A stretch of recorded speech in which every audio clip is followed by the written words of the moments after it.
Welcome back to our YouTube channel. How do you define a highly effective person? An effective person has a good character. His values are strong. Did you ever experience conflict with a relative or coworker? You must first change yourself before you can change others. Can you improve any of your qualities? It is also important for a highly effective person to have good relationships with other people. Family, friends, neighbors, and coworkers are all in harmony with him. A good relationship can last for a long time. You will learn how to be highly effective from this book. It doesn't matter what your job is, you'll learn something from this book. As a parent, you can learn something to improve your relationship with your child. As a boss, you can learn a few tips on how to be a better leader. Having a good character makes people want to be around you. The 7 Habits of Highly Effective People is a worldwide bestseller because of this. This book focuses on improving character. Most books teach you how to gain friends or gain followers. In contrast, 7 Habits focuses on the individual first. A good personality will make you an effective person for a short time. It won't take long for people to realize you have a purpose behind your actions. Good character, however, will last a lifetime. It is possible for you to influence the people around you without being aware of it. You must start from the inside out. The first step is to start with yourself. Would you like to make a change? Would you like to become a highly effective person today? Habit 1. Be proactive. What does it mean to be proactive? According to the psychologist Viktor Frankl, we cannot control how the world works. However, we can control how we respond to them. In order to be proactive, one must not be influenced by the opinions or behavior of others. It is often the case that people say hurtful things to you because there is nothing wrong with you. It just shows that something is wrong with them. It reflects their negative view of the world when they say negative things to you. Being proactive also means not being affected by bad situations. Despite bad weather or traffic, a proactive person is not affected. Even if he experiences poverty or hardship, he can still be happy. People who are proactive don't complain, but instead keep working. Being reactive is the opposite of being proactive. Reactive people are easily affected by their environment. When bad things happen to them, they become negative as well. The author R.Covey gave a lecture once in Sacramento. As he was speaking, a woman stood up from the crowd. As soon as she got excited, she started talking. She sat back down when she noticed people were staring at her. R.Covey approached the woman after his lecture. The woman is actually a nurse. She is attending to a difficult patient full-time. She is always shouted at by her patient. According to the patient, everything she does is wrong. She never received a thank you note from the patient. The woman felt miserable as a result. She is not satisfied with her job. The topic of R.Covey's lecture then was reactivity. According to Covey, nothing can hurt you if you are proactive. You cannot be hurt by anyone unless you allow them to. She became excited when she realized she could choose her response. I had chosen to be miserable, but I also realized that I could choose not to be miserable. She told Covey. At that moment, I stood up and said, no longer am I going to be controlled by some person's treatment. Habit 2. Begin with the end in mind. What is the most important thing to you in life? All your actions must be aligned with your values, with your purpose, when you begin with the end in mind. To reach your destination, you must know where you are going. Every day, we are faced with many problems and concerns. Often, life's challenges make us forget what really matters. You need to provide for your children, for example. As you work hard and make a living, you forget to spend time with them. Love and support are more important than material things to them. Show your children how much you value them every day.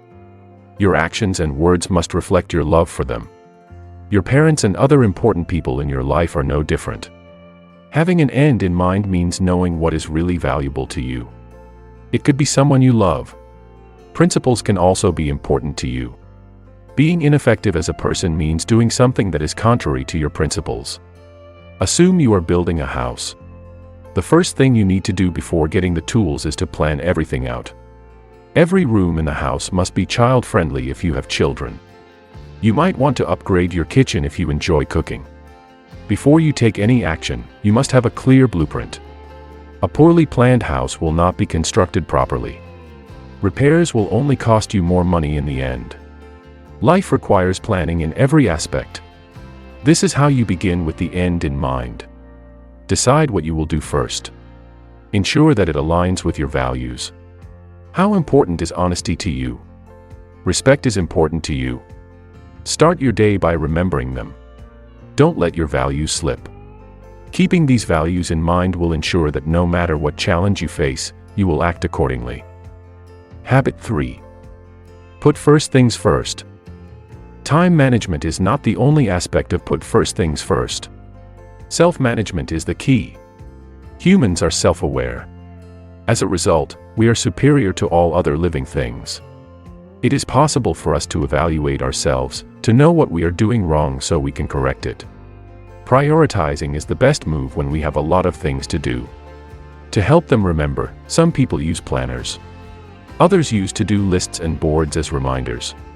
Still, there are times when we cannot accomplish our priority tasks. Self-discipline is not the problem when you fail to meet your priorities. You did not put that priority in your heart and mind. Why is it your top priority? What makes it important to you? Take a moment to consider it. Your motivation will increase as a result. Put first things first means following your priorities, not managing time. In addition, it means learning to say no. Say no to tasks that aren't part of your priority list if you have a lot to do. Sandra, for example, was asked to chair a community project. She has already committed herself to more important tasks. In spite of this, she felt pressured to say yes. Sandra called her neighbor Connie to see if she was also interested in joining the project. Sandra spoke while Connie listened. Connie said, "Sandra, that sounds like a wonderful project. I'm not able to participate personally, but I appreciate your invitation." Sandra realized afterward that she should have followed Connie's example. When she was asked to be chairman, she should have politely declined. It is a good project for the community. However, Connie knows what her top priorities are. There are more important tasks for her to complete. So she politely declined. Planting that priority in your mind and heart makes it easier for you to say no to other things. You will also be able to accomplish it more easily. More than self-discipline, you must have that willpower to put first things first. Habit 4. Think win-win. Win-win is a solution that benefits you and also the person you are interacting with. In any issue you have with your family or workmate, you must settle for a solution that is good for everyone. Win-win is the best solution. If somebody wins and the other loses, that will not foster a good and lasting relationship. Imagine that you have a disagreement with your colleague. What you must do is to talk about the problem. Find a solution that is good for both of you. Do not let your colleague win over you. Do not make your colleague lose either. It must be balanced. Both of you must win. In this way, you and your colleague will have cooperation. You can work as a team. That is more effective than competing with each other. Now, imagine that you are the boss. If you have a disagreement with one of your employees, it is logical that your employee would just let you win. Of course, he wants to keep his job. As the boss, you will win the argument. But, in the long run, you will lose. That is because your employee will not be motivated. He will not be productive. It would be better to compromise. Even if you are the boss, it will be better not to use your position. You can get more out of your employees if they are happy. If you settle for a win-win situation, your employees will be more effective. It will be good for your company. Plus, you do not need to hire and train once again. Win-win does not only apply in the workplace. It is applicable to all kinds of relationship. It is better to think win-win when you disagree with your partner, your children, your friend, or your neighbor. Your relationships will be filled with more love and trust. Habit 5. Seek first to understand, then to be understood. When was the last time someone shared their problems with you? Have you listened carefully? Before giving advice, did you understand their feelings? Good communication is about seeking first to understand, then to be understood. Communication occurs through writing, reading, speaking, and listening. We spend years learning how to write, read, and speak as children. Good listening, however, is not equally trained. Listening to what others say is the best way to communicate. When you listen well, you put yourself in the other person's shoes. It is as if you see the problem from the perspective of that person. You don't listen so you can respond to that person. Listening allows you to understand how that person feels. Listening helps you give good advice and help the person in a meaningful way. In the past, there was a man who went to an optometrist. His vision was deteriorating. He told the optometrist that he could not see clearly. The optometrist gave the man his own glasses. "Put these on," the optometrist instructed. "Since I started wearing these glasses 10 years ago, they have really helped me. I have an extra pair at home, you can wear them." The man donned the glasses. But they only made his vision worse. "I like them a lot." He was told to try harder by the optometrist. As a result, the man tried. Still, the optometrist's glasses don't work for him. There is still a problem with the man's vision. He was told to think positively by the optometrist. He replied, "I can't see anything." The optometrist became upset. In the end, he is just trying to help the man. According to the optometrist, the man is being unthankful. There are times when we are like the optometrist. As we say, "I've been there," or "take my advice." However, we do not try to understand how the person really feels. As a result, the person would no longer trust us. We wouldn't hear about his or her problems from him or her. Understanding a person is the first step to helping them. As a result, you will gain their trust. Your actions will be found to be motivated by no ulterior motive. You would also begin to understand them. Habit 6. Sign Regis. Synergy refers to the whole is greater than the sum of its parts. It is possible to accomplish many things if one person helps another. A team that works together will achieve amazing results. People sign Regis when there is a calamity, such as a fire, typhoon, or earthquake. In order to help those in need, they break down their walls. Calamity makes them forget their differences. To survive, people must work together at once. Synergy can also refer to cooperation or collaboration. It also refers to combining efforts or working together. The benefits of synergy would be immense for any group. Synergy doesn't happen every day, which is the problem. It is difficult for people to put aside their differences. Each of us has a different perspective, a different way of thinking. We don't see the world as it really is. Depending on how we interpret the world, we see it differently. It is important to realize that our view of the world is limited. We need other people's knowledge and experience. As if it were an optical illusion. You may see an old woman, while I may see a young lady. Both of us interpret the image differently, but we are both right. Arguing is pointless. To sign Regis, we must understand each other's perspectives. We will be able to see the bigger picture this way. The key to synergy is cooperation. We need to appreciate each other's differences. You should not insist that you are right and the other person is wrong. Consider things from that person's perspective. Your knowledge will increase as a result. That's a better alternative to arguing. You can work with other people when you appreciate their views. It is possible to cooperate with them. Together, you can accomplish so much. Habit 7. Sharpen the saw. Sharpening the saw means sharpening your most valuable asset. You are your own self. It is important to renew yourself regularly. It must be done physically, spiritually, mentally, socially, and emotionally. Regular exercise can renew your physical health. There is no need to buy expensive equipment or go to the gym. Simple exercises can be done at home. Every morning, you can run, jog, or rapid walk. If you have never exercised, you can start slowly. Your body will improve day by day.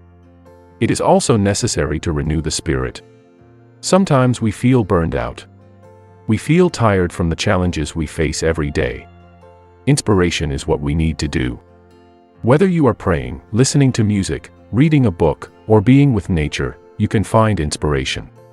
It depends on what renews your spirit. Also, it is important to take a break and reflect.